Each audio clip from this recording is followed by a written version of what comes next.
कलिकालानले दग्धान् जीवान् स्त्रातुं समुद्यतः राजचन्द्रसुधा सिन्धुर्नमस्तस्मै स्मराम्यहम्। नमो दुर्वाररागादे वैरिवारनिवारिणे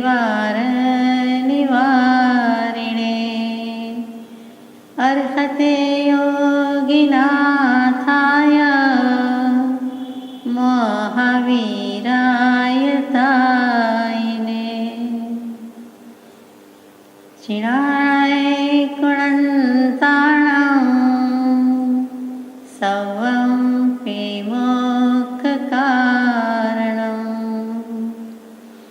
सुन्दरपे सबुद्धिये સૌભાવણિવંદનમ।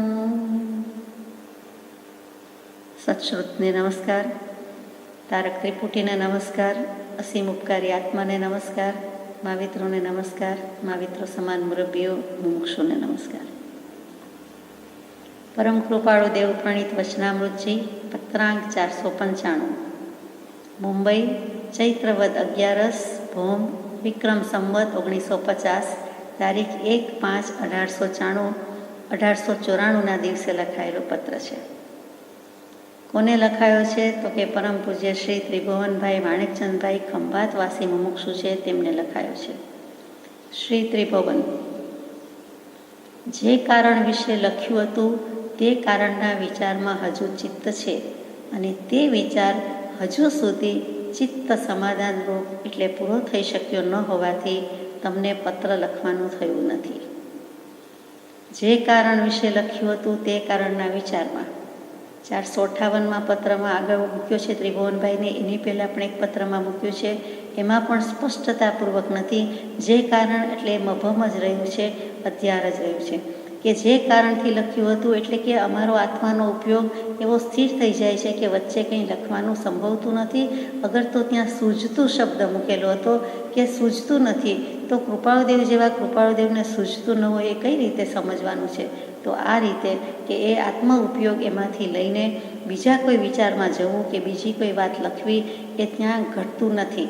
એટલે પોતે જ ખુલાસો આપ્યો છે કે અમે બધાની સંભાળ લઈ શકવાને અસમર્થ અથવા અત્યારે અશક્ત છીએ, વ્યવસાયમાં વ્યસ્ત છે અને તદુપરાંત આત્માનો ઉપયોગ એ રીતે જાય છે રહે છે।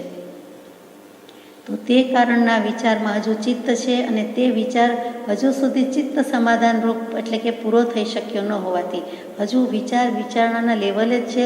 કેવી રીતે કરવું, શું કરવું, કેમ કરવું, ક્યાં મળવું, ક્યાં નિવૃત્તિ લેવી, ક્યારે નિવૃત્તિ લેવી અથવા તો કયા નિવૃત્તિ ક્ષેત્રમાં જવુંથી માંડીને બધા જ વિચાર આ ગમે તેમ તો વ્યવસાય પૂરો કરવો છે પણ ક્યારે કરવો વગેરે કંઈ આખો પ્લાન કે આખી યોજના કે આયોજન હજુ આકાર લઈ શક્યું નથી અથવા તો એ વધારે જલ્દી થાય તેવી કોઈ આકારણી કે પ્લાન થયો નથી। તો એ ચિત્ત સમાધાન, મનને પૂરું એવું સમાધાન થયું નથી। જે સમાધાન થઈ જવું જોઈએ, સમાધિ તો છે જ પણ સમાધાન થઈ જવું જોઈએ તે પૂરેપૂરું ન થઈ શક્યું હોવાથી તમને પત્ર લખવાનું થયું નથી। આપણા જ મનમાં કેટલીક સ્પષ્ટતા ન હોય તો આપણે બીજાને કેવી રીતે લખીએ, પ્રગટ કેમ લખી શકાય? એટલે કૃપાળુદેવે ખુલાસો આપ્યો છે। વળી કોઈ પ્રમાદ દોષ જેવો કંઈ પ્રસંગ દોષ વર્તે છે કે જેને લીધે કંઈ પણ પરમાર્થ વાત લખવા સંબંધમાં ચિત્ત મૂંઝાઈ લખતા સાવ અટકવું થાય છે। હવે પોતે આલોચના કરતા હોય, પોતે ક્ષમાપના લેતા હોય, જેમ ભગવાન સમક્ષ કહેતા હોય, મનોમન કહેતા હોય, આત્માની સાક્ષી કહેતા હોય એમ પાને ચડાવીને કૃપાળુદેવે લખ્યું છે। કેમ કે નિર્દોષ પુરુષ છે, નિખાલસ પુરુષ છે, એમને એવું નથી થતું કે હું મારું જ આવું ખરાબ ક્યાં લખું। મુમુક્ષુ જેવા ગણીને કે મુમુક્ષુતા આવી છે જેનામાં એમ ત્રિભુવનભાઈને યોગ્ય ગણીને આજે દિલ ખુલ્લું કરી નાખ્યું છે, મન મોકળું કરી નાખ્યું છે અને લખીને થોડા હળવા થયા હોય તેવું દેખાય છે કે પરમાર્થ માર્ગમાં પણ કોઈ શાતા પૂછનાર જોઈએ તો સૌભાગભાઈ તો છે જ અને તદુપરાંત અત્યારે આ પત્રમાં સ્ફુટ થાય છે કે ત્રિભુવનભાઈને પણ આવું લખ્યું છે। તો કૃપાળુદેવ જેવા કૃપાળુદેવ એમ લખે છે, પ્રમાદ દોષ અવતરણ ચિહ્નમાં ઇન્વર્ટેડ કોમાસમાં મૂક્યું છે। પોતાને કયો પ્રમાદ? તો કે આત્મા સ્વરૂપનું સેજે વિસ્મરણ થતું હોય તો કે એ તો બને જ નહીં। કારણ કે એક સમ્યક દર્શનની પ્રાપ્તિ છે અને એથી આગળની દશા છે, ઉચ્ચ દશાના સોપાન સર કરતા જાય છે, તો ત્યાં એ પ્રમાદ તો સંભવે જ નહીં. તો કયો પ્રમાદ છે કે થોડો ઘણો સમય પણ જેમ નિદ્રામાં જાય, વિષય કષાયમાં જાય, એમાં સ્નેહમાં જાય, એવી રીતે એ બધામાં ન જાય તો પણ થોડોક સમય અમારો બિઝીપણામાં, એટલે કે બિઝનેસમાં બિઝી છે, વ્યસ્ત છે વ્યાપારમાં, એમાં અમારે જે કંઈ સમય આપવો પડે છે, ઉપયોગ આપવો પડે છે, એટલે એટલો પણ કંઈક પ્રસંગ દોષ છે, અવસરનો, વિષયનો અથવા તો આ ઘટનાનો કંઈક એવો અમને લાગુ પડતો દોષ છે કે જેને લીધે કંઈ પણ પરમાર્થ સંબંધી લખવામાં ચિત્ત મૂંઝાય, એટલે કે પોતાનું ચિત્ત મૂંઝવણ અનુભવે અથવા તો આકુળ વ્યાકુળતા લાગે, ગભરામણ થાય, તો કે એવું તો બને જ નહીં. પણ જે મુમુક્ષુતાનું એક લક્ષણ છે, તીવ્ર મુમુક્ષુતાનું લક્ષણ છે કે તો સર્વ પ્રકારની મોહાશક્તિથી મૂંઝાય અને ક્ષણે ક્ષણે મોક્ષ માર્ગમાં યત્ન કરે, તો કે ક્ષણનો સમયનો જવાબ આપવાનો છે, આપી રહ્યા છે.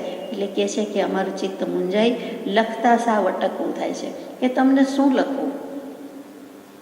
તેમજ જે કાર્ય પ્રવૃત્તિ છે તે કાર્ય પ્રવૃત્તિમાં અને અપરમાર્થ પ્રસંગમાં ઉદાસીન બળ યથાયોગ્ય જાણે મારાથી થતું નથી એમ લાગી આવી પોતાના દોષ વિચારમાં પડી જઈ પત્ર લખવું અટકી જાય છે અને ઘણું કરી ઉપર જે વિચારનું સમાધાન થયું નથી એમ લખ્યું છે તે જ કારણ છે.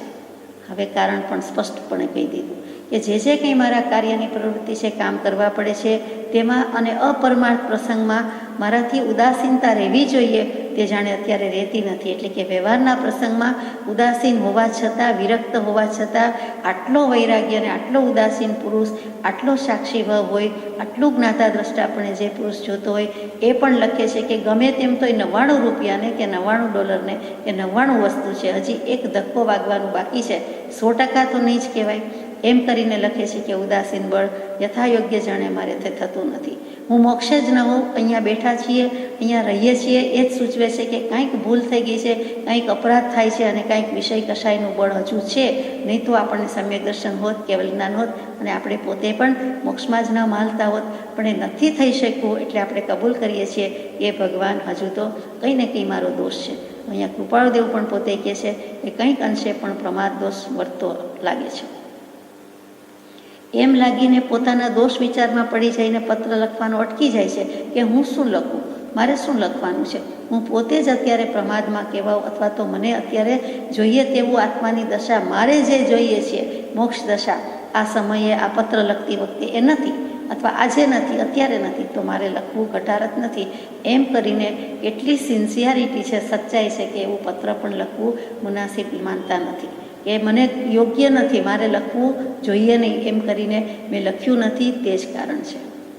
જુઓ, આ ત્રિભુવનભાઈ છે એ પણ બિઝનેસમાં બિઝી છે અને વેલ ટુ ડુ છે અને એ ખંભાતમાં છે અને એમને પણ ઇન્ડિરેક્ટલી કે ડિરેક્ટલી બોધ આપવો છે તો પોતાના દૃષ્ટાંતથી આપે છે કે અમારા જેવાને પણ આ દોષ, પાપ કે અપરાધ કહેવાય, તો અમારાથી ઉતરતી દશા નીચેવાળાને, તમ જેવાને બધાને પણ વિચારવા યોગ્ય છે.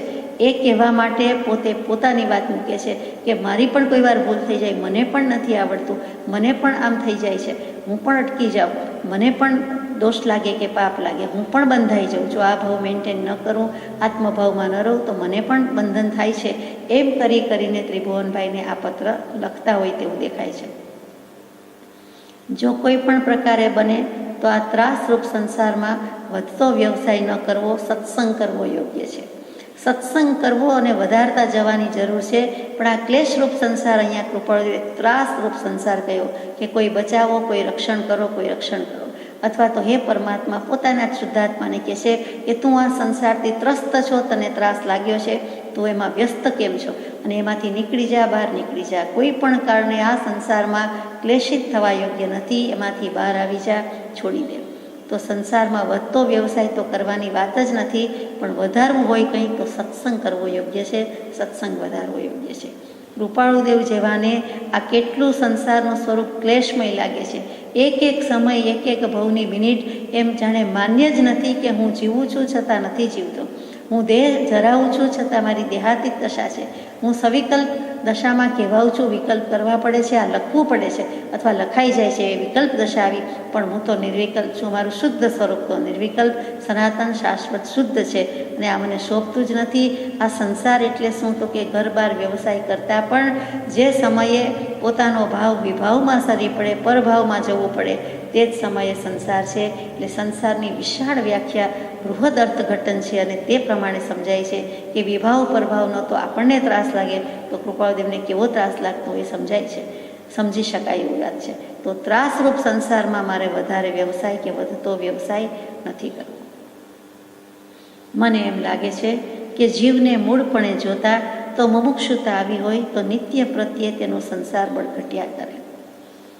તમને મુમુક્ષુતા આવી નથી કે જોઈએ તેવી આવી નથી એમ લખવાના બદલે કહે છે કે મને એમ લાગે છે કે જે કૃપાળુદેવ ભાગ્યે જ લખે, પણ બીજા જીવની નિમ્ન સ્તરની નીચલી કક્ષાએ કે નીચલી પાયરી આવીને વાત કરે એ સત્પુરુષ, તે સાચા સત્પુરુષ, ખરા સત્પુરુષ કે બીજાના લેવલથી જે પાણીએ મગ ચડે તે પાણીએ મગ ચોળવવાના અને તેના લેવલથી વાત થાય છે કે મને એમ લાગે છે કે જીવને મૂળપણે જોતા એટલે કે મુખ્યપણે અને મૂળપણે એટલે અસલિયતમાં જોતા, ઇન ઇટ્સ ઓરિજિનાલિટી, એ મૌલિક રીતે જુઓ અથવા તો મુખ્ય રૂપે જુઓ કે એનું અસલીપણું શું છે, તો કે યથાર્થતા શું છે, રિયાલિટી શું છે, તો કે રિયલી સ્પીકિંગ તો શું છે, તો કે જો જીવને મુમુક્ષુતા આવી હોય તો એ નિત્ય પ્રત્યે તેનો સંસાર બળ ઘટ્યા કરે.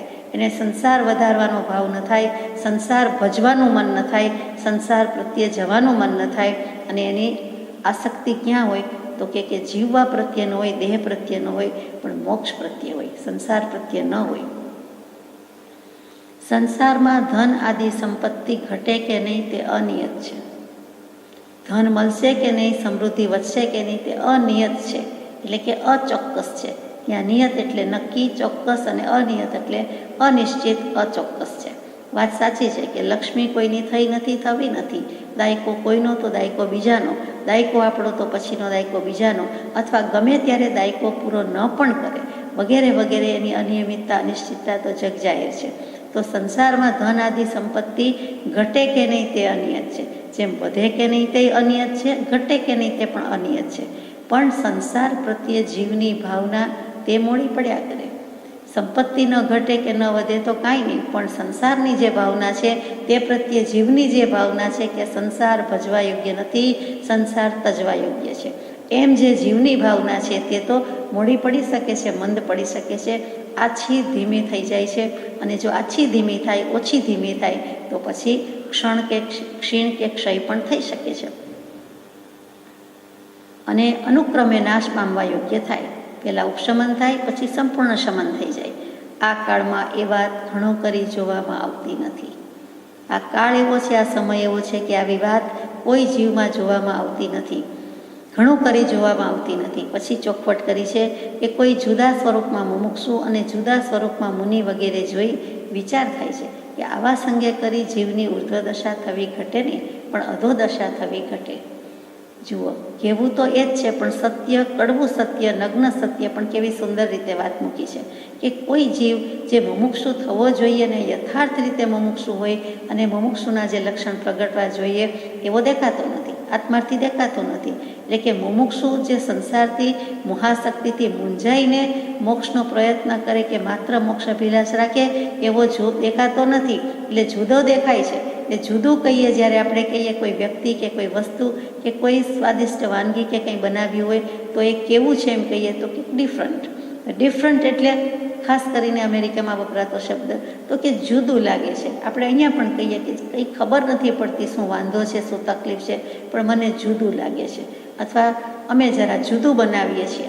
તો એ જુદું એ બંને રીતે હોય, સારું પણ હોય અને ખરાબ પણ હોય. તો એ જે ડિફરન્ટની વાત છે, ઇનડિફરન્ટની વાત છે, એ જ વાત અહીંયા મૂકી દીધી કે મુમુક્ષુ જે અર્થમાં હોવા જોઈએ તે અર્થમાં દેખાતા નથી. એટલે કે જુદા લાગે છે, ખરાબ લાગે છે એમ નથી કીધું, અથવા તો સારા નથી એમ લખ્યું નથી, પણ જુદા સ્વરૂપમાં દેખાય છે.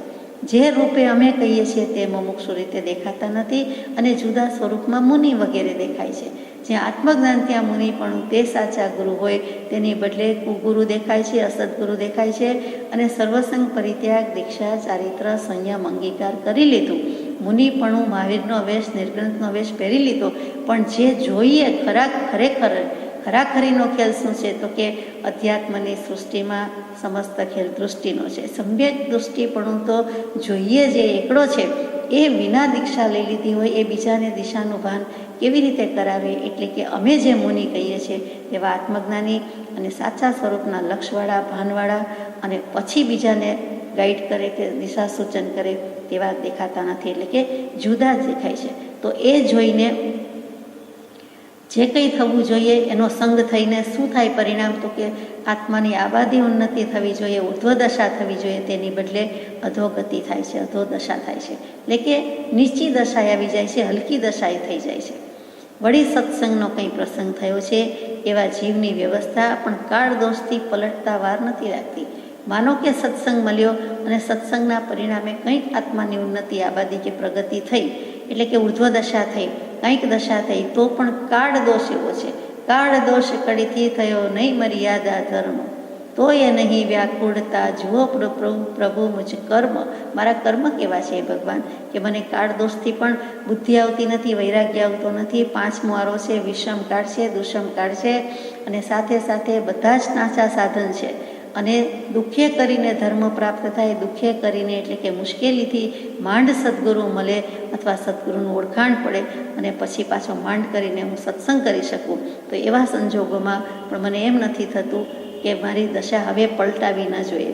એટલે કે પલટન મારતા વાર નથી લાગતી.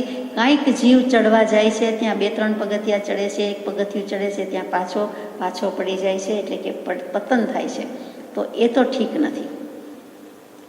એવું પ્રગટ જોઈને ચિત્તમાં ખેદ થાય છે.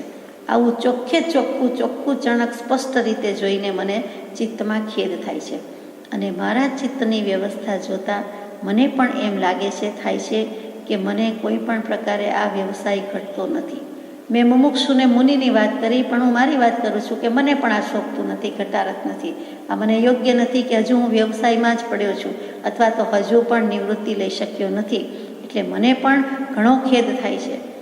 અને મારા ચિત્તની વ્યવસ્થા જોતાં મને એમ થાય છે કે કોઈ પણ પ્રકારે આ વ્યવસાય ઘટતો નથી, અવશ્ય ઘટતો નથી, ચોક્કસ મારે કરવા જેવો નથી, આ યોગ્ય જ નથી. જરૂર પાછી ડેશ, અત્યંત જરૂર પાછી ડેશ, આ જીવનો કોઈ પ્રમાદ છે. એટલે કે એને 100% કે 100% કે સાવ સાચું કહું છું કે સાવ દિલથી કહું છું કે મને ચોક્કસ એમ લાગે છે કે મારો માયલો બંધ પોકારીને કહે છે, શું કહે છે કે તું અપરાધી છો. એટલે કઈ રીતે? તો કે તું કંઈક પ્રમાદમાં વર્તે છે એટલે હજુ પણ પ્રવૃત્તિ ક્ષેત્ર છોડી શક્યો નથી. એમ કૃપાળુદેવ જેવો ભગવાન આમ લખી જાય છે. નહીં તો પ્રગટ જાણ્યું છે એવું જે ઝેર તે પીવાને વિશે જીવની પ્રવૃત્તિ કેમ હોય? આ ઝેર જ છે, આ કંઈ અમૃત નથી. આ સંસાર છે, વિભાવ પરભાવ પરિણતિ છે, એ કંઈ આત્માનું અમૃત નથી. બે જ વસ્તુ છે, જેમ જળ ને ચેતન, જીવ અને અજીવ, તેમ ઝેર અને અમૃત. તો અમૃત આત્માનું સુખ, આત્માનો સ્વભાવ, આત્માનો આનંદ, એની સામે એમાં રહેવાની બદલે એની સામે પ્રતિપક્ષી જે છે તે ઝેર અને ઝેર. તો આ ઝેર છે એમાં વિષય કશાય છે વગેરે જે કહ્યું છે તે એ બધા ઝેરમાં રહેવાની કોઈ જરૂર નથી. એ ઝેર પીવાને વિશે જીવની પ્રવૃત્તિ હોય કેમ હોય પૂછે છે આપણને. એટલે કે ત્રિભુવનભાઈને પૂછે છે કે હું આવું સમજું છું, હું આવી દશા ધરાવું છું, તો પણ મેન્ટેન કરવામાં મને તકલીફ પડી જાય, નિર્વાહ કરવામાં તકલીફ પડી જાય છે. તો તમે તો વિચારો કે તમને કેવું થાય. એ અધ્યાર છે. નહીં તો પ્રગટ જાણ્યું છે એવું ઝેર તે પીવાને વિશે જીવની પ્રવૃત્તિ કેમ હોય, અથવા એમ નહીં તો ઉદાસીન પ્રવૃત્તિ હોય. એ ઉદાસીન તો હોય જ, તમને તો પ્રવૃત્તિમાં હજુ ઉદાસીનતા લાગતી નથી. એટલે કે ત્રિભુવનભાઈને તો ઉદાસીનપણાની પ્રવૃત્તિ પણ નથી એમ કહે છે. થોડોક વૈરાગ્ય છે, થોડુંક ધર્મ ધ્યાન કરી લઈએ, એ બધું છે. મોક્ષની અભિલાષા છે, બધું છે, પણ હજુ કૃપાળુદેવને એનાથી સંતોષ નથી, સમાધાન નથી, એટલે આગળ લઈ જવા છે. તો પણ પ્રવૃત્તિએ હવે તો કોઈ પ્રકારે પણ પરિસમાપ્તપણું ભજે એમ થવા યોગ્ય છે. નહીં તો જરૂર જીવનો કોઈ પણ પ્રકારે દોષ છે. હવે આ પ્રવૃત્તિ પરિસમાપ્ત થાય, સંપૂર્ણ 100% સાવ બિલકુલ તદ્દન પૂરી થઈ જાય તો જ આ થઈ શકશે. નહીં તો જીવનો પણ કોઈ પ્રકારે દોષ છે. એટલે કે હું તો ટૂંક સમયમાં હવે સંપૂર્ણતા ભણી જઉં છું, અને નહીં તો પછી હું દોષિત છું, અને ટૂંકમાં તમે પણ દોષિત છો અને થાવ છો. જો નહીં છોડો તો તમે પણ દોષિત છો. વધારે લખવાનું થઈ શકતું નથી એટલે ચિત્તમાં ખેદ થાય છે. વધારે કંઈ લખવું ગમતું નથી, સૂઝતું નથી, અને હું લખી શકતો નથી એનો પણ ખેદ થાય છે. નહીં તો પ્રગટપણે કોઈ મુમુક્ષુને આ જીવના દોષ પણ જેટલા બને તેટલા પ્રકારે વિદિત કરી જીવનો તેટલો તો ખેદ ટાળવો. એટલે કે હું લખીને કહીને પણ હળવો થઈ જાઉં કે મારા દોષ હું બધાને જણાવી દઉં, જે મુમુક્ષુ મળે, જે મુમુક્ષુ થયો હોય એને હું જણાવી દઉં. પણ પ્રગટપણે કોઈક મુમુક્ષુ તો હોવો જોઈએ ને, થવો જોઈએ ને. કૃપાળુદેવ જેને મુમુક્ષુ કહી શકે, એમની પરીક્ષામાં સફળ થાય એવા મુમુક્ષુ મળે તો અમે બધું જ કહી દઈએ કે જીવના દોષ જેટલા બને તેટલા જણાવી દઈએ, ઇન્ફોર્મ કરી દઈએ. જીવનો તેટલો તો ખેદ ટાળવો, કે ચાલો મને ખેદ છે અને હું ખેદ વ્યક્ત કરી દઉં, જેથી સામાન્ય પણ પોતાની પરિસ્થિતિની તુલના કરવાની ખબર પડે અને તુલના કરીને એનો મુકાબલો કેમ કરવો એ પણ સમજાય કે જો ભગવાન જેવા ભગવાન આવું લખે તો પછી મારે પણ કેટલુંક વિચારવા યોગ્ય છે, ચોક્કસ વિચારવા યોગ્ય છે. અને તે વિદિત દોષની પરિસમાપ્તિ માટે તેનો સંગરૂપ ઉપકાર ઈચ્છવો.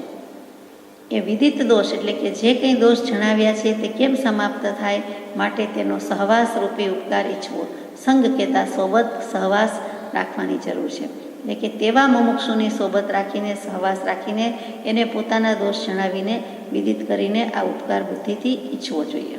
એટલે કે હંમેશા શિષ્ય ગુરુ પાસે પોતાના દોષ કહી દે, છુપાવે નહીં, પ્રગટ કરી દે, આલોચના લે, ક્ષમાપના લે. તેવી રીતે અહીંયા ગુરુ જાણે કે શિષ્ય પાસે, જો કે કૃપાળુદેવને કોઈ શિષ્યપણું કે ગુરુપણું એવો ભાવ જ નથી. આપણે સમજવા માટે કહીએ છીએ કે પોતાનાથી નીચી ઉતરતી દશામાં જો કે તુલના જ કરાય એવું નથી, એવા મુમુક્ષુને પણ કહી દેવું છે. જેમ સાક્ષી કોક જોઈએ તેમ કહી દીધું છે કે થર્ડ પાર્ટી જાણતી હોય તો ફેર પડે, તો એમ ત્રીજી વ્યક્તિને પોતાને કહી દેવું છે કે મુમુક્ષુ હોવો જોઈએ, એ મારી પરિસ્થિતિ સમજે અને પરિણામે પોતાની પરિસ્થિતિમાં સુધારો લાવે. એટલે કે ત્રિભુવનભાઈને બોધ આપવાની રીત કેવી છે કૃપાળુદેવની એ વિચારવા જેવું છે કે પોતાની શૈલી, પોતે પોતાનો દોષ કબૂલે છે અને પછી સામાન્ય કહે છે કે મને કરવા યોગ્ય નથી તો તમને કરવા યોગ્ય ન જ હોય. વારંવાર મને મારા દોષ માટે એમ લાગે છે કે જે દોષનું બળ પરમાર્થથી જોતા મેં કહ્યું છે, પણ બીજા આધુનિક જીવોના દોષ આગળ મારા દોષનું અત્યંત અલ્પપણું લાગે છે. મારું દોષ તો મેં તમને કહી દીધું, પણ પરમાર્થથી જોતા કહી દીધું છે, નિશ્ચયથી મોક્ષની અપેક્ષાએ કહી દીધું છે.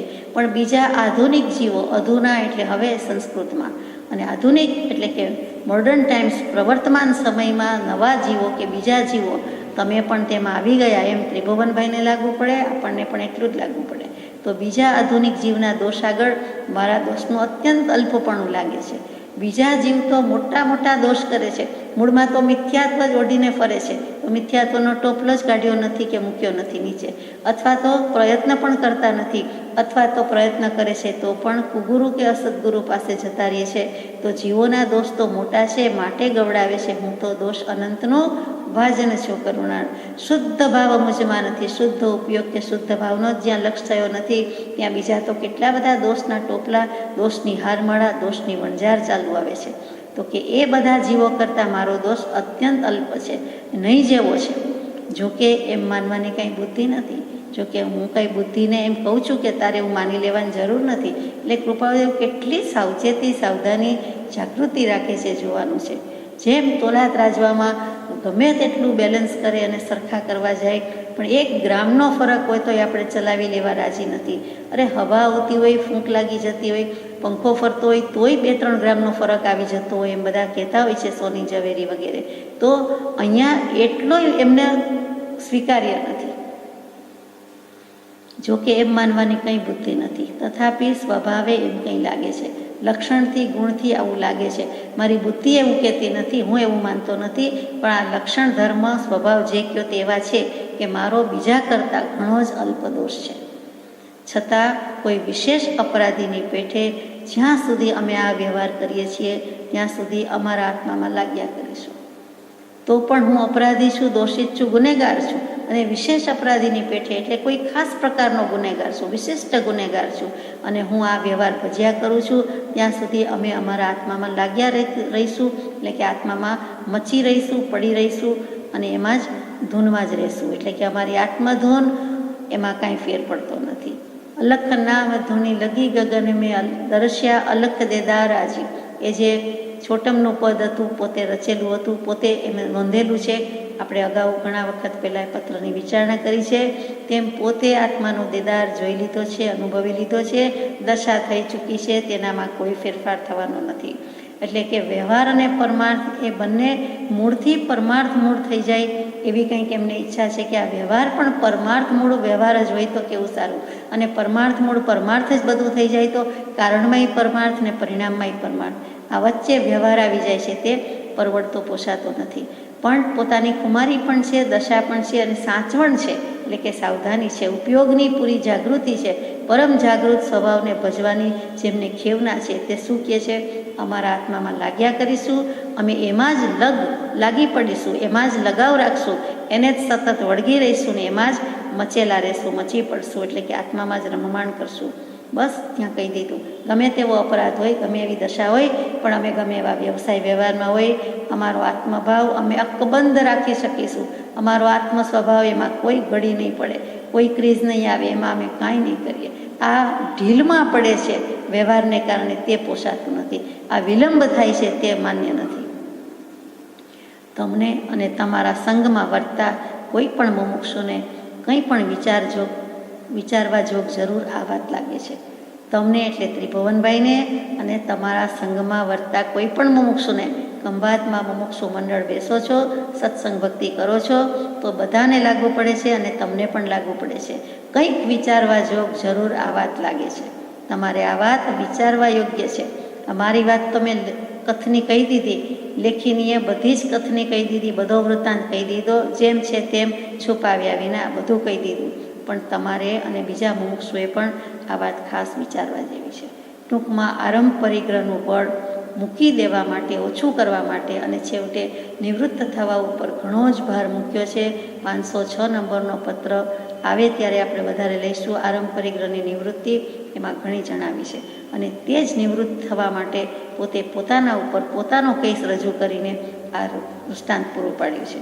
આ કાળમાં પોતે દાખલારૂપ આદર્શ દૃષ્ટાંતરૂપ બની ચૂક્યા છે. તો અહીંયા પત્ર પૂરો થાય છે. પ્રજ્ઞાબોધમાં પણ આ એક આખું પુસ્તક પરમ પૂજ્ય બ્રહ્મચારીજીએ લખ્યું છે. એની એક કડી છે: નરભવ ઉત્તમ નાવસમ ભવતરવાનો દાવ, પરિગ્રહ મમતા ભારથી ડૂબતી નાવ બચાવ. આ પરિગ્રહ છે અને એમાંથી અત્યારે સત્પુરુષનું શરણું મળે છે તો તરી જવા જેવું છે, ડૂબી જવા જેવું નથી. અને સત્પુરુષનું શરણું લે તો ડૂબાય નહીં, તરાય જ.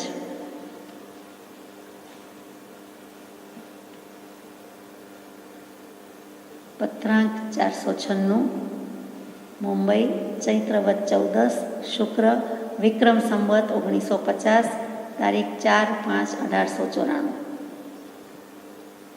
પરમ પૂજ્ય શ્રી ધારશીભાઈ કુશળચંદભાઈ સંઘવી, મોરબી લખાયેલું આ પત્ર છે. જે મુમુક્ષુ જીવ ગૃહસ્થ વ્યવહારમાં વર્તા હોય તેણે તો અખંડ નીતિનું મૂળ પ્રથમ આત્મામાં સ્થાપવું જોઈએ, નહીં તો ઉપદેશ આદિનું નિષ્ફળપણું થાય છે. આ ધારશીભાઈ સંઘવી એટલે કોણ? તો કે આપણે ક્ષમાપના પદ જે પાઠ કૃપાળુદેવે લખ્યો છે, હે ભગવાન હું બહુ ભૂલી ગયો, એનું પદ્યાવતરણ કર્યું છે, હે નાથ ભૂલી હું ભવસાગરમાં ભટક્યો, એ પદ રચનારા ધારશીભાઈ. મોરબીના ફર્સ્ટ ક્લાસ મેજિસ્ટ્રેટ એ વખતના, સ્ટેટના વખતમાં, અને ઉંમરમાં ઘણા મોટા. તે કૃપાળુદેવને ભર બજારમાં છત્રી ઓઢાડીને ચાલ્યા છે કે માથે છત્રી ધરી રાખી છે, પોતાનું સ્ટેટસ જુદું, અને તેમ છતાં કૃપાળુદેવ ઉપર એટલો ભાવ છે એટલે એમણે કોઈની સમાજની, લોકની, દુનિયાની પરવા કર્યા વિના એક બાળક ઉપર આખી 2200 ફીટ કે 2800 ફીટ લાંબી બજાર છે એ મોરબીની ઊભી બજારમાં પહેલા છેડેથી છેલ્લા છેડે સુધી ખરે બપોરે તડકામાં એ છત્રી ઓઢાડીને લઈ જાય છે. અને જ્યાં એ બજાર પૂરું થાય છે ત્યાં કહી દે છે કે હવે છત્રી બંધ કરો, તડકો તો છે જ, પણ હવે જોનારે જોઈ લીધું, સમાજનો ભય તમને છે કે નહીં, લોકસંજ્ઞા છે કે નહીં, એ જ જોવું હતું. અને પરીક્ષામાં સફળ થયા એ ધારશીભાઈ. એ જ ધારશીભાઈ જ્યારે એક વખત રાજકોટ પધારવાનું થયું, કૃપાળુદેવ અને ધારશીભાઈ બંને, ત્યારે રાજ ખટપટ ચાલતી હતી. તે કૃપાળુદેવે સાંભળી. તદ્દન બાલ્યાવસ્થા છે તો પણ એમને ખ્યાલ આવી ગયો કે કંઈક ખટપટ ચાલે છે. એટલે એમણે પૂછ્યું કે ધારશીભાઈ, તમારે કંઈ આવી ખટપટ કેવું ચાલે છે? તો તમારું કાસળ કાઢી નાખવાની અથવા તો મારી નાખવાની વાત ચાલી રહી હતી. તો હવે આપ સચેત જાગૃત રહ્યો તો સારું. અને એ જાગૃતિ એટલે કે ચેતવણીથી ચેતાવી દીધા. ધારસીભાઈ એમની આજ્ઞા માનીને સાચું માનીને કહ્યું કે હો, વાત તો સાચી છે, આ બાળકમાં કેટલી બધી દીર્ઘદૃષ્ટિ છે. એમ જીવ બચાવ્યા જેવું નિમિત્ત થયું તે પણ કૃપાળુદેવ થયા હતા. એ જ ધારસીભાઈની વાત આગળ ચાલે છે. અને એ ધારસીભાઈ એટલે ક્ષમવાન હતા. સાધુ સાધ્વીજી પણ એમને કેટલું પૂછતા અને શાસ્ત્રોના અભ્યાસી હતા, એટલે ઘણો ક્ષમ હતો. એમની બીજી વાત નથી કરતી, પણ આ એટલી જ વાત કરું કે એ ધારસીભાઈ જેવા ધારસીભાઈને કેવળ જ્ઞાન વિશે નિબંધ લખવાનું, એસે લખવાનું પણ કૃપાળુદેવે સૂચવન કરેલું. એમણે આજ્ઞાનું પાલન કરીને લખ્યો પણ ખરો, આપણને મળી શક્યો નથી, આપણા એટલા કમભાગ્યો. તો એવા ધારસીભાઈ સંઘવીને આ પત્ર લખાયો છે. અને ન્યાયાધીશ છે, સફળ ન્યાયાધીશ છે, અવ્વલ દરજ્જાના એટલે ફર્સ્ટ ક્લાસ મેજિસ્ટ્રેટ છે, કે જે મુમુક્ષુ જીવ ગૃહસ્થ વ્યવહારમાં વર્તા હોય, કૃપાળુદેવ પણ વર્તે છે, સામે ધારસીભાઈ પણ વર્તે છે. ત્રિભુવનભાઈ પછી ધારસીભાઈનો વારો લીધો છે. તો તમે અમે વર્તીએ છીએ, પણ એને અખંડ નીતિનું મૂળ સ્થાપન કરવું જોઈએ. પ્રથમ આત્મામાં સ્થાપવું જોઈએ. આ નીતિ શું? નહીં તો ઉપદેશ આદિનું નિષ્ફળપણું થાય છે. એટલે કે ન્યાય નીતિથી રહેતા ન હોય તો ઉપદેશ કંઈ લાગે નહીં અને મોક્ષ થાય નહીં. સિદ્ધાંત છે, ઉપદેશ છે. ઉપદેશ બોધ જોઈએ, ત્યાગ વૈરાગ્ય જોઈએ, પછી જીવને કાંઈક આગળ જવાનું થાય. એની ચાલ ચલગત, એનું આચરણ, એટલે કે નીતિની વાત કરીએ છીએ. સંસ્કૃતમાં ની ક્રિયાપદ છે, ની ધાતુ છે, એટલે દોરી જવું, લઈ જવું.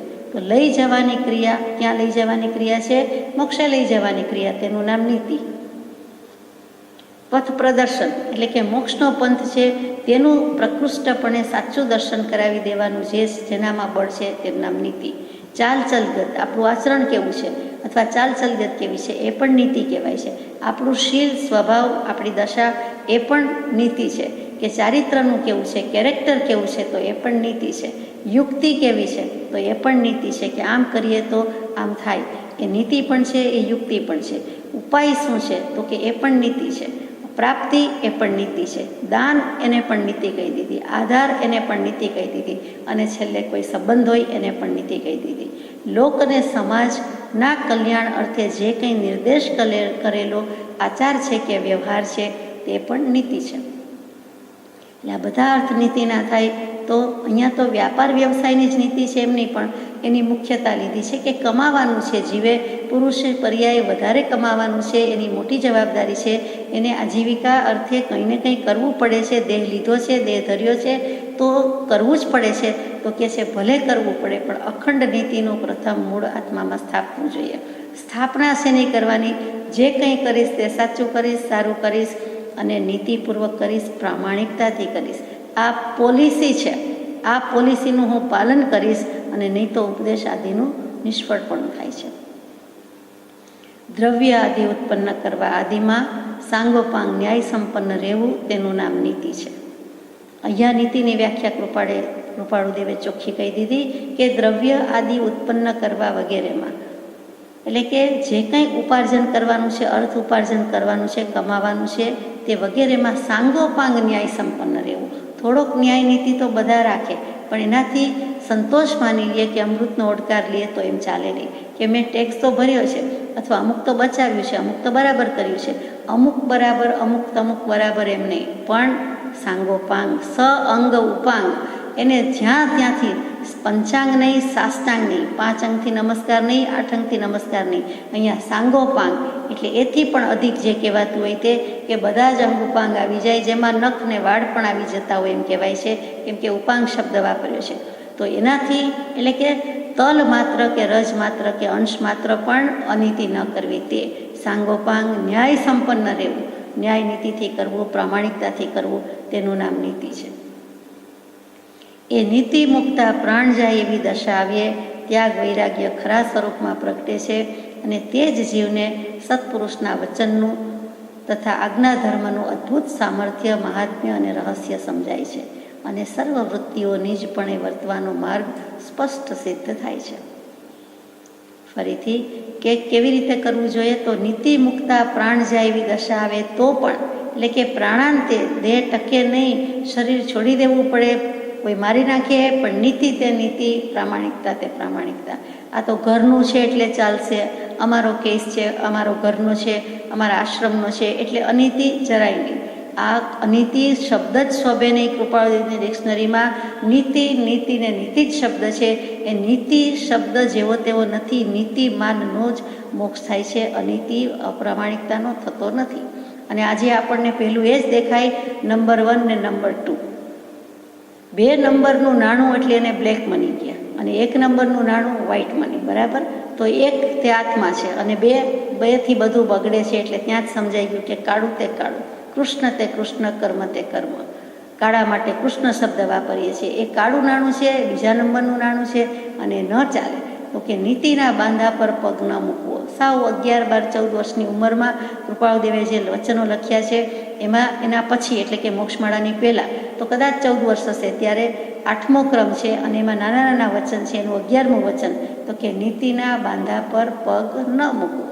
સીધી વાત લખી દીધી. આપણે જેમ બાળકો અથવા બાલ્યાવસ્થા હોય, મુગ્ધાવસ્થા હોય ને રમતા રમતા કહીએ કે આ લીટીની બહાર જવાનું નથી, અથવા આ રેખાની અંદર જ પગ પડવો જોઈએ, અથવા આમ જ રમવાનું છે, આ સિવાય રમાય નહીં, આ લીટી દોરી દઈએ છીએ. કોઈ પણ ગ્રાઉન્ડ હોય, પેવેલિયન હોય તો પણ કેટલીક લીટી દોરેલી જ હોય છે. લીટી કહેતા રેખા કે મર્યાદા. તો એ મર્યાદા છે, એ નીતિ છે કે એની બહાર બોલ જવો જોઈએ નહીં, અને જાય તો એના પરિણામ ભોગવવા પડે છે, અથવા તો એની અસર આવે છે, અથવા આઉટ થઈ જાય છે. તો અહીંયા પણ મોક્ષ માર્ગથી આઉટ થઈ જાય છે કે નીતિના બાંધા પર પગ ન મૂકવો. એટલે કેટલું કૃપાળુદેવે સુંદર કહી દીધું છે. સાચું બોલે ને શાંતિ રાખે, હકનું ખાઈને હરી ભજે, એવા આશયનું કહી દીધું છે. બહુ સુંદર વાત મૂકી છે. આ એક જીવન પણ યજ્ઞ જ છે. કોઈ પણ માટે જીવન એ યજ્ઞ છે. તેમાં મુખ્ય 3 બાબત આવે. પહેલી કે શરીરને ટકાવવા માટે જ જમવું, પીવું અને વસ્ત્ર પહેરવા. એટલે કે ખાવું, પીવું ને કપડાં પહેરવા પડે તે એકમાત્ર દેહને ઢાંકવા અને દેહને ટકાવવા માટે હોય. એમાં સ્વાદ માટે ખાવું નહીં, અને શોભા માટે, સારા દેખાવા માટે વધારે સારા કપડાં પહેરવા કે વધારે સારા આભૂષણ કરવા કે સજાવવું શરીરને એ શોભતું નથી. આ જીવન યજ્ઞમાં પહેલી શરત છે. બીજી છે કે શરીર શોભતું થાય, શોભાયમાન થાય એવી કોઈ ક્રિયા ન કરવી કે આમાં આમ કરીએ તો દેખાવડો લાગવું કે આમ કરવું તો દેખાવડી લાગવું. એવું જે કંઈ છે કે કોસ્મેટિક્સ વગેરેનો વપરાશ વગેરે જે કોઈ બાબતમાં હોય તે જે રીતે થતું હોય તે રીતે એ બ્યુટી પાર્લરથી બિલકુલ વિરુદ્ધની વાત થઈ. એ બ્યુટી પોતાની જે નેચરલ બ્યુટી છે, સ્વભાવનું સૌંદર્ય છે, આત્માનું સૌંદર્ય છે, એ પડી મૂકીને શરીર શોભાયમાન કરવા કોઈ ક્રિયા ન કરવી. અને ત્રીજું, શરીર એટલે કે દેહ ક્યારે પડશે તેનો નિશ્ચય નથી. માટે જે કંઈ કરવું હોય એવું આચરણ કરી લેવું, એવી નીતિ કરી લેવી કે જેથી પાછળથી પસ્તાવાનો પ્રસંગ ન પડે, પાછળથી પસ્તાવું ન પડે. મતલબ કે દેહને મુક્તિના સાધન તરીકે વાપરવામાં તત્પર રહેવું, તો મોક્ષનું તાત્પર્ય પ્રાપ્ત થાય જ થાય. જેવી ભાવના તેવી તેની સિદ્ધિ. જેવું વિચારશે તેવું તેને ફળ વહેલું મળવાનું જ છે. તો મુમુક્ષુ એ વ્યાપારમાં આ 3 શરત છે. અને બીજી વ્યાપારની વાત કરીએ તો કદી દેવું ન કરવું, કોઈનું ઉધાર ન રાખવું, સૌને ભાવ સરખો કહેવો, અને એક જ વાત બોલવી કે કહેવી. એટલે કે 2 બોલનો ધણી થવું નહીં, એક જ વાત, વચનભંગ ન થવું, એક જ ભાવ અને એક જ વાત, અને સાચું બોલવું અને અહિંસાપૂર્વક પાલન કરવું, મારીને ન કરવું. આ એસિડ છે તો આનાથી જ્યાં નાખશો ત્યાં ચોખ્ખું થશે, પણ જ્યાં વાપરશો ત્યાં કદાચ જીવાત મરી જશે. તો તે ધંધો એ કરે નહીં, કેમ કે અહિંસાનું પાલન આવતું નથી. આ રીતે વ્યાપાર ન થાય તો ન જ કરવો, પણ જો થાય તો કરવો. આ કૃપાળુદેવની ચોખ્ખી બધી શરત છે. આ પત્રમાં મૂકી નથી, પણ કોઈ પણ નીતિ લખનારા, આચરનારાની આ જ્ઞાની પુરુષોની શરત હોય છે. અને તે લક્ષણ બતાવી દીધા છે જેથી ખબર પડે. વ્યવહારમાં જાણીએ છીએ કે 2 ભાવવાળી દુકાન કે સ્ટોર આપણને ગમતા નથી, એક જ ભાવ. અને હવે એ ધીમે ધીમે આવતું પણ જાય છે. બાકી તો ભાવતાલમાં જ કરવામાં જ બધાનો ધંધો હતો, અથવા તો નફો હતો કે પ્રોફિટ માર્જિન એમાં જ ઊંચો હોય. કોઈને આ ભાવ કેવો, કોઈને તે ભાવ કેવો. હવે એ બધું બદલાતું જાય છે. તો કે જેટલું બદલાય તેટલું સારું છે. બાકી બીજા બધા લક્ષણ જુઓ તો વિરુદ્ધ દિશામાં છે. એક આ લક્ષણ કદાચ જુદી રીતે પણ એક ભાવમાં આવી ગયું છે, બીજા બધા તો એનાથી વિમુખ થઈ જાય એવા છે. ન થઈ શકે એવું છે જ નહીં. પ્રાણાંતે પણ કરવું, અને તો જ એને સત્પુરુષના વચનનું, આજ્ઞાનું અદ્ભુત સામર્થ્ય, મહાત્મ્ય સમજાય છે. એટલે કે મોક્ષે ચાલ્યો જાય છે કે મેં અનંતકાળથી નથી કર્યું તો હું આમાં શું ખાટી જવાનો છું. આમાં મને શું લાભ થવાનો છે? જગતમાં સાચો લાભ તો સમ્યક દર્શન, સંકિત આત્મજ્ઞાન તે જ છે. બીજું બધું ગેરલાભ ખાતે જ ખતવણી છે. એવું એને મહાત્મ્ય લાગી જાય તો એને અપૂર્વ પુરુષ લાગે, અપૂર્વ વચન લાગે, અપૂર્વ આજ્ઞા લાગે અને અપૂર્વ રીતે આરાધન કરી જાય તો અપૂર્વ પરિણામ કે ભાવ થાય અને મોક્ષ થાય જ. એટલા માટે જીનાગમમાં એક દૃષ્ટાંત પણ આવે છે. મહાવીર સ્વામીના સમયમાં શેણિક રાજાના વખતમાં પુણ્યા નામના એક શ્રાવકજી થઈ ગયા. એ અને એમના પત્ની શ્રી બંને શ્રાવક અને શ્રાવિકા. નામ જ એનું પુણ્યા છે, કેમ કે રૂની પૂણીથી વ્યવસાય ગુજરાન ચલાવે છે, આજીવિકા એનાથી ચાલે છે. રૂની પૂણી, કોટન, આપણે જે રેડિયો કાંતતા હોય કહીએ લગભગ એના જેવું કે તકલીથી કે જે રીતે હશે તે. તો રૂની પૂણી, અને એ પણ નાને પાયે, બંનેથી જેટલું થાય તેટલું ને એમાં જેટલું મળે તેટલું, અને નીતિપૂર્વકનું ગુજરાન છે એ વિચારવા જેવું છે. બંને જણા એ રીતે કરે છે. સ્વાભાવિક છે કે એમાં એટલી બધી આવક હોતી નથી, એટલે કે ગરીબાઈનો સામનો કરવો પડે છે. ગરીબાઈની સાથે પણ એમનો એક સિદ્ધાંત છે કે દરરોજ અમારે એક સાધુને કે એક ભિક્ષુકને તો વરાવવું જ, જે પણ હશે તે, જેટલું પણ હશે તે, પણ એકને વરાવીને જ જમવું. રાહ જુએ, લાભ મળે અને પછી જ જમે. એમાં પોસાતું નથી એવો સમય આવી જાય છે. એટલા માટે બંને પતિ પત્ની શ્રી શ્રાવક શ્રાવિકામાંથી એક દિવસ એક જમે, બીજે દિવસે બીજું જમે. એટલે કે બેમાંથી એકનું જ બનાવે, અને એકનું પોતાનું અને એક બીજા કોઈ પણ અતિથિ એટલે કે સાધુ સાધ્વી કે ભિક્ષુક કોઈ પધારે તો એના માટે, એમ કરીને ગુજરાન ચલાવે છે. બીજી રીતે પુણ્યા શ્રાવક શું છે કે તેનું અથાગ પુણ્ય બંધાય છે. આવા શુદ્ધ ભાવથી થતું હોય છે, એટલે એનું પુણ્ય એટલું બધું છે કે ઇન્દ્ર પણ પ્રશંસા કરે.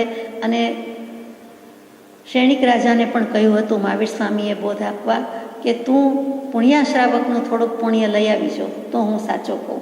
કેમ કે એને બોધ આપવો હતો. કોઈને આપી શકે નહીં, દઈ શકે નહીં, તેમ છતાં પણ બોધ આપવા માટે, સદબોધ કરાવવા માટે એમને શિખામણ માટે પુણ્યા શ્રાવક પાસે મોકલેલા. એ દૃષ્ટાંત આપણે જાણીએ છીએ. એવા પુણ્યા શ્રાવકની વાત છે. એટલે કેવી દશા હશે, કેવું મનોદશા હશે કે એમને આ રીતે પણ ગુજરાન ચલાવી લે છે. ભલે એમના કર્મનો ઉદય વગેરે, પણ કેટલો સમભાવ, કેટલી સમપરિણતિ. અને એમાં એક વખત એવું બન્યું કે પુણ્યા શ્રાવક આ બધું કરીને સામાયિક દરરોજ કરતા, એમાં એમની જોઈએ તેવી સ્થિરતા રહી. હંમેશા સ્થિરતા રહીએ, માઇન્ડ એમાં જ હોય, ઉપયોગ એમાં જ હોય. એની બદલે તે દિવસે કાંઈક જોઈએ તેવો મૂડ નહીં, અથવા તો કોન્સન્ટ્રેશન નહીં, ધ્યાન લાગે નહીં, ચિત્ત સ્થિર નહીં. એમણે તરત જ પત્નીશ્રીને, શ્રાવિકાજીને વાત કરી કે મને કેમ આમ થાય છે? આપણા ઘરમાં કંઈ અનીતિનું આવ્યું છે? આપણે કોઈ અનીતિનું આચરણ કર્યું છે? તો કે કાંઈ કર્યું નથી. તો કે તમને કે મને કોઈને વોરાવતી વખતે કંઈ અભાવ જેવું આવ્યું છે કે આજે હવે મારે ભૂખ્યા રહેવું પડશે કે તમારે ભૂખ્યા રહેવું પડશે? તો એવું કાંઈ સ્પર્શના થઈ નથી. પછી પત્નીશ્રીએ પણ બહુ યાદ કર્યું કે એવું શું થઈ ગયું છે કે પુણ્યા શ્રાવકને ચેન નથી. પછી ઘણી વિચારણાને અંતે યાદ આવ્યું કે હું એક છાણું, આ ચૂલો સળગાવવા માટે પાડોશીનું છાણું લઈ આવી હતી, અને છાણા ઉપર પણ દેવતા લઈ આવી હતી. એટલે કે જે દેવતાના યોગે સંયોગે આપણો ચૂલો પ્રગટી જાય, ચેતી જાય, એટલા માટે છાણું લાવી, એ દેવતા સાથે લાવી. પછી દેવતાથી સળગી ગયો એ છાણું પાછું આપવાનું હું ભૂલી ગઈ છું, અને એટલે આજે આપને આમ થાય છે. ગઈકાલથી આજમાં જે 12-24 કલાક ગઈ એમાં તમને આ ભાવ બદલાઈ ગયા લાગે છે. જોઈએ તેવી સ્થિરતા નથી, ઉપયોગની સ્થિરતા નથી, સામાયિકમાં સ્થિરતા નથી, ધ્યાન જામતું નથી. એનું કારણ મને આ સમજાય છે. પછી પુણ્યા શ્રાવકના કહેવાથી અને પોતે એકરાર કર્યો, તરત જ પડોશીને છાણું આપી દીધું. પછીની સામાયિક અને પછીની જે પ્રગતિ છે એ જોરદાર છે. એટલે કે પુણ્યા શ્રાવકને પણ સમજાય છે કે આ જ કારણ હતું. તો કેટલી નીતિમત્તાની, પ્રામાણિકતાની વાત છે, વિચારવા જેવું છે. અને એ દૃષ્ટાંત જીનાગમમાં મુકાયેલું છે, બધાએ સ્વીકારેલું છે, અને હકીકતમાં બનેલી ઘટના છે.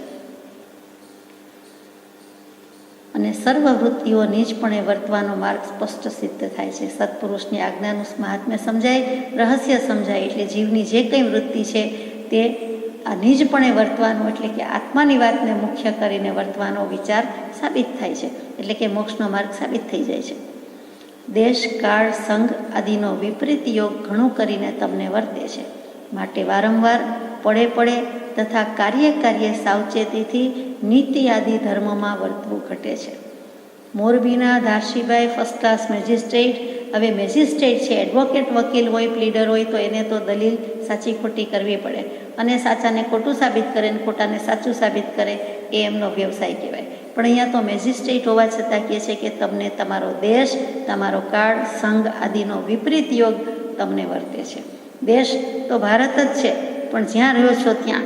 અને કાળ તો કે કાળ તો પંચમકાળ, દુષ્મકાળ, વિષમકાળ બધા માટે છે. અને એમાં પછી સંઘ, એમાં રાજા, વાજા ને વાંદરા, રીજે તો રીજે, નહીં તો ખેર નથી. તો એ સંઘ પણ કહેવાય અને જે કાંઈ લોક સમાજનો સંઘ છે, કેમ કે જે રોલ છે મેજિસ્ટ્રેટ તરીકેનો એ તો ભજવવો જ પડે છે. તો બે વકીલમાં કોઈને પ્રત્યે કાંઈ પક્ષપાત ન થઈ જાય, કોઈનો કેસ હોય, કોઈ પણ કેસ હોય અને એમાં અયોગ્ય આચરણ થઈ જાય, અનીતિપૂર્વકનું આચરણ થઈ જાય તો કેટલું બધું નુકસાન થાય એનો લક્ષ્ય કરાવે છે. તો વારંવાર પડે અને કાર્ય સાવચેતીથી નીતિ આદિ ધર્મમાં વર્તવું ઘટે છે. કદાચ કોઈક કેસ એ વખતે એવો આવ્યો પણ હોય, કૃપાળદેવના જ્ઞાનમાં અભિપ્રેત હોય અને આ પત્રથી એમને બોધ આપી દીધો હોય, એમ પણ બને.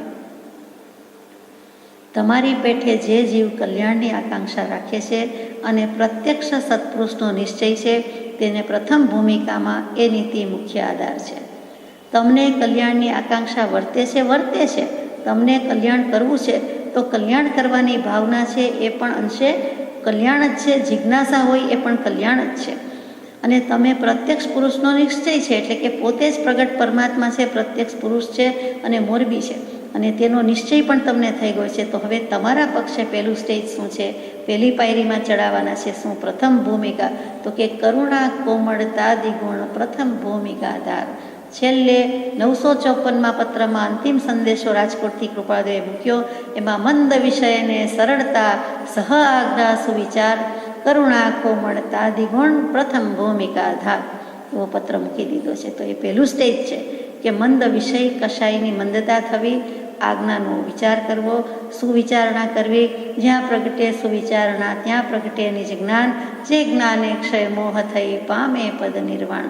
તો તમે મોક્ષની સડક પર ચાલતા થઈ જાઓ એવી આ વાત છે. આ પહેલી ભૂમિકા હશે તો ચોથી ભૂમિકા પણ આવશે, સમ્યક દર્શન પણ થશે, અને સાતમી ભૂમિકા કેવલ જ્ઞાન સુધીની વાતો લખી કરી છે એ પણ થઈ શકે. પણ જો આમ વર્તાય તો એનો આધાર શું છે, પાયો શું છે, તો કે નીતિ. જે જીવ સત્પુરુષનો નિશ્ચય થયો છે, માને છે, તેને વિશે ઉપર કહી તે નીતિનું જો બળવાનપણું ન હોય અને કલ્યાણની યાચના કરે તથા વાર્તા કરે તો એ નિશ્ચય માત્ર સત્પુરુષને વંચવા બરોબર છે. તમે સત્પુરુષને ઠગો છો કે છેતરપિંડી કરો છો. શું કામ? તમે કરો છો એમ નથી લખ્યું, આપ કરો છો નથી લખ્યું, પણ લખવાની સ્ટાઇલ વિચારવા જેવી છે, શૈલી વિચારવા જેવી છે, લખવાની નીતિ વિચાર માગી રહી છે. કે જે જીવને સત્પુરુષનો નિશ્ચય થયો છે માને છે, એટલે કે તમે પોતે, તમને અમારો નિશ્ચય થયો છે, તમે અમને માનો છો, you believe in me, okay, પછી તો તેને વિશે ઉપર કહી તે નીતિનું જો બળવાનપણું ન હોય, તમારામાં મેં જે કહી તે નીતિ ન હોય, પ્રામાણિકતા ન હોય, અને તમે ઉપરથી કલ્યાણની યાચના અપેક્ષા રાખો કે મારે તમારા આત્માનું કલ્યાણ જ કરવું છે, મારે મોક્ષે જ જવું છે, મને તમારા સિવાય બીજું કોઈનું શરણું નથી, આધાર નથી, જે કાંઈ કહો તે તમે જ છો, જે કાંઈ કરો તે તમે જ છો, ગમે ક શરણમ મમ દેવ દેવા, એવું બધું બોલો, ગાઓ, પણ એનો અર્થ નથી.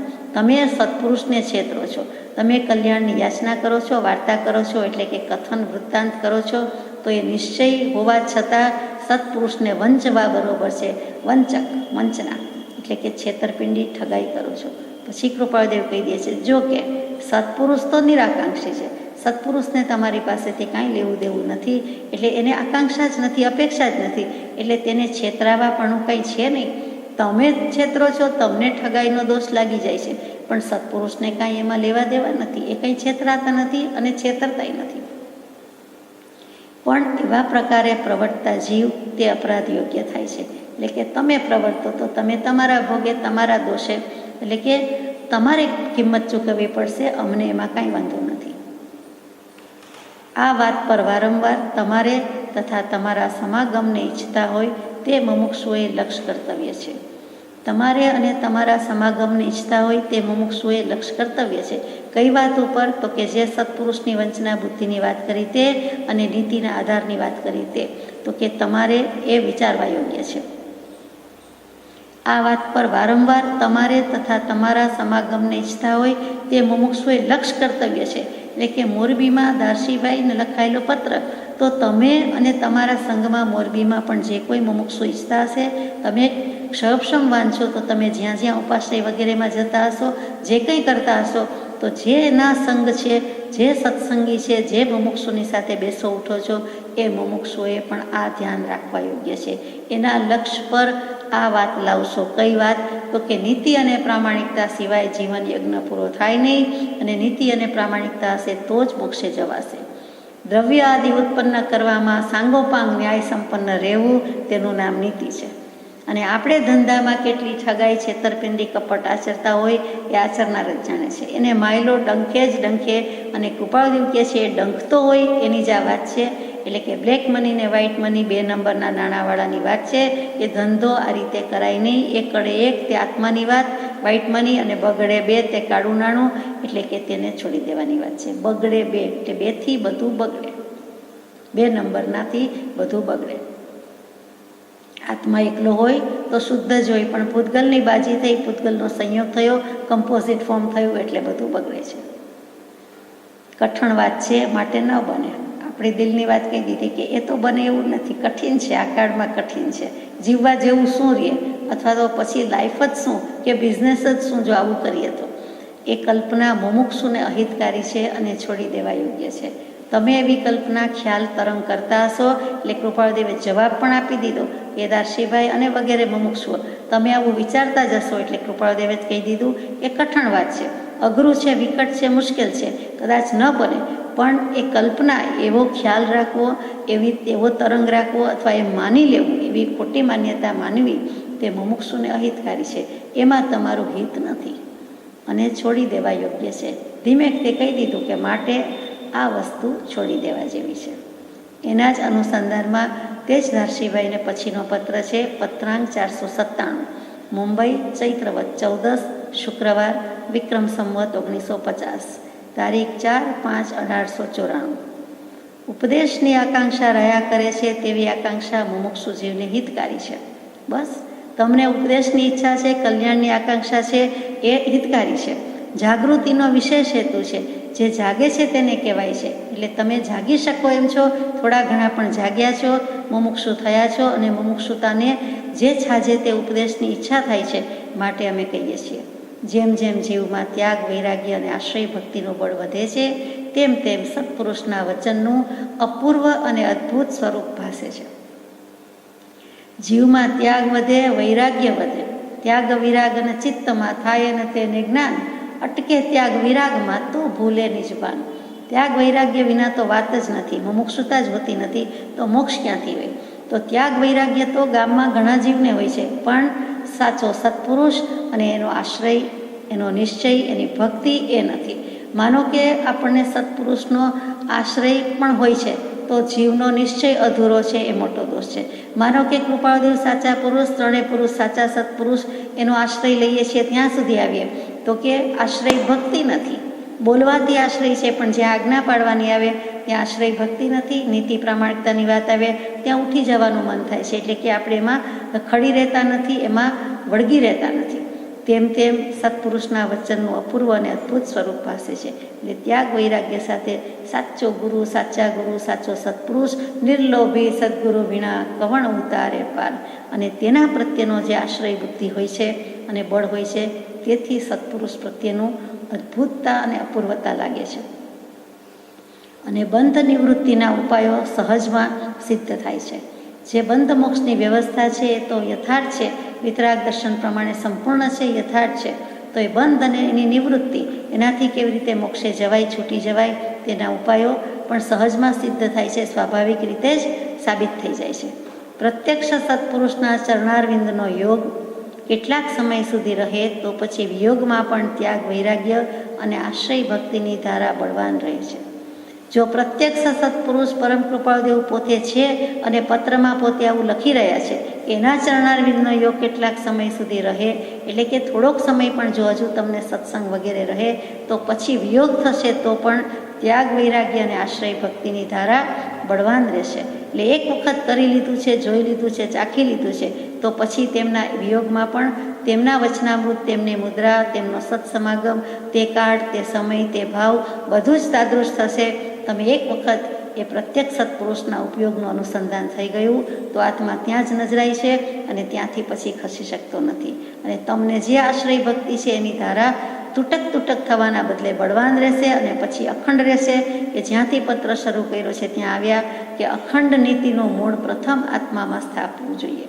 કે મારું અખંડ દ્રવ્ય છે અને આત્મસન્મુખ થવું છે, દ્રવ્ય સન્મુખ થવું છે અને તેના માટે જે કરવું પડે તે કરી છૂટવા તૈયાર છું. કેમ કે અનાદિકાળથી પરિભ્રમણ કરું છું. હવે મને પરિભ્રમણ મીટે ફીટે એવો યોગ થયો, સત્પુરુષનો યોગ થયો, વિતરાગ કૃપાળુદેવ પરમાત્માનો યોગ થયો. તો હવે મારે ભર્યા ભાણે ભૂખ્યું રહેવું નથી, કંઈક લઈને જવું છે, સમ્યક દર્શન લઈને જવું છે. અને નહીં તો પછી શું છે તો કે માઠા દેશ કાળ સંગ આદિના યોગથી સામાન્ય વૃત્તિના જીવો ત્યાગ વૈરાગ્ય આદિના બળમાં વધી શકતા નથી અથવા મંદ પડી જાય છે કે સર્વથા નાશ કરી દે છે. જો આ નહીં કરો તો તમને જે કંઈ સંયોગ છે, નિમિત્ત છે, તો માઠો દેશ છે. એટલે કે ક્ષેત્ર તો આર્ય છે, પણ જે કંઈ જ્યાં રહેવા કરવાનું છે તે રાજપાટની સાથે, રાજા રજવાડા સાથે રહેવાનું છે. એટલે કે મોરબીમાં ફર્સ્ટ ક્લાસ મેજિસ્ટ્રેટ છે અને તે બિફોર ઇન્ડિપેન્ડન્સ, ઇન્ડિયાના આઝાદ થયા પહેલાંની વાત છે. તો તમને એ બધું પણ અનુકૂળ નથી. પરતંત્ર રાષ્ટ્રના પરતંત્ર નાગરિક છો તો માઠા દેશ અને કાળ તો કે તો દુષ્મકાળ છે જ કે જ્યાં દુઃખે કરીને ધર્મ પ્રાપ્ત થાય. અઘરો સમય છે, કળી કાળનો પ્રભાવ વર્તે છે. એટલે કળી તો બધામાં ઘૂસી ગયો છે. શરૂઆત જ કરી છે સોનાથી ને પાઘડીથી ને માથાથી, તો અંગે અંગમાં ઘૂસી ગયેલો છે. સંગ આદિનો યોગ તો કે સંગ પણ એવો છે. તો એ બધાના યોગથી સામાન્ય વૃત્તિના જીવો ત્યાગ વૈરાગ્યના બળમાં વધી શકતા નથી. એ વખતે કેટલાકને તો હુક્કા પીવાનું પણ વ્યસન હતું. દારશીભાઈની વાત નથી કરતી, પણ સંઘની વાત આવી એટલે તો કે કોઈને કોઈ રીતે તમાકુનું સેવન તો થતું જ હતું. તો એવા બધા જીવો ત્યાગ વૈરાગ્યના બળમાં વધી શકતા નથી. સ્ટેટસ સિમ્બોલ કહેવાય. રાજા રજવાડા સાથે, રાજપાટ સાથે બેસવાનું હોય તો પછી કેટલુંક તો કરવું જ પડે. સ્મોકિંગ તો કરવું જ પડે. કરીએ તો જ કંપની આપી કહેવાય. ચેસ રમતા જવાનું, બીજું બધું રમતા જવાનું અને સ્મોકિંગ પણ ચાલતું હોય, હુક્કા ગગડતા હોય, એ જમાનાની વાત છે. અથવા મંદ પડી જાય છે કે સર્વથા નાશ કરી દે છે. તો ત્યાગ વૈરાગ્યનું બળ હશે તો એમાં આગળ વધી શકતા નથી. જેટલું છે તેટલું ને તેટલું છે અને તે પર્યાપ્ત નથી. એટલે કે અધૂરું પડે છે, ઓછું પડે છે. જો મોક્ષે જવું હોય તો ત્યાગ વૈરાગ્ય તો ભરપૂર જોઈએ અને પછી માત્ર અટકે ત્યાગ વિરાગમાં તો ભૂલે નિજ ભાન. જો ત્યાગ વૈરાગ્યમાં ખડી રહે, અટકી જાય, સ્ટોપ થઈ જાય, ત્યાં પોઝ લઈએ તો પણ ખોટું છે. તો એને જે અંતર્મુક્તા થવી જોઈએ, આત્માના ઉપયોગનું ભાન થવું જોઈએ, સિદ્ધાંત બોધ લાગવો જોઈએ, તે બાકી રહી જાય છે. તેથી વંચિત રહે છે, તેથી પણ ખોટું છે. જ્ઞાન ક્રિયાભ્યામ મોક્ષ, જ્ઞાન અને ક્રિયા બંને જોઈએ છે. ભલે પહેલું જ્ઞાન પણ પછી ક્રિયા, તો પછી આચરણ જોઈએ છીએ. એટલે નીતિમત્તા જોઈએ છે, આચરણ મુખ્ય છે. એટલે અહીંયા ભાર તેના પર આપ્યો કે જ્ઞાન પણ જોશે, ક્રિયા પણ જોશે. એટલે ઉપદેશ બોધ પણ જોઈએ છે, સિદ્ધાંત બોધ પણ જોઈએ છે અને તો જીવનો મોક્ષ થઈ શકશે. અહીંયા આ પત્ર પૂરો થાય છે. અંતમાં નિત્ય નિરંજન અંતરજામી રહો નિરંતર અંતરમાં, સમતામાં રમતા રાજેશ્વર દીઠા નહીં દેશાંતરમાં. સમય સમય તુજ ચરણ કમળની છત્ર છાયોર છાય રહો, નિષ્કારણ કરુણાની કથની વચન વિશે ન સમાય અહમ. સજાત્મ સ્વરૂપ પરમ ગુરુ.